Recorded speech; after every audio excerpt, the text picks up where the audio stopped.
Now I'm going to upload this footage to my extras channel in addition to it being here because this video is only at 30 frames per second and I shot it at 4K at 60 frames per second.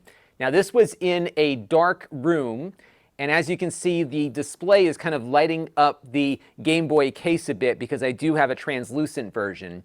And one thing I noticed is that there is some backlight bleed on this display. What I'm not certain about is whether or not it's backlight bleed or if the backlight is reflecting off the case. But I suspect, given it's an IPS display, there's probably some degree of backlight bleeding here. You don't typically see it when you've got a game running, but if you have a menu up or something, you might notice a lot of backlight bleed, especially on the top and left-hand side there.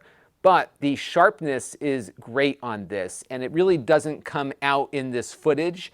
So when you first boot it up, you're going to be shocked by how good these games look. And the best part is they're actually running on original hardware with that image quality, which makes it a lot of fun. I'm not detecting any real button lag or anything. Everything just looks great, even though you do have a little bit of backlight bleed when you are in a darker screen. Now, I also booted up some original Game Boy games, and those, of course, look really nice on the display. This is Super Mario Land, and this was a game when I was originally playing it on the original Game Boy. You would see a ton of motion blur and ghosting. We've got none of that here. It is super crisp, and it really, really looks great on this display. I also booted up a Game Boy Color game.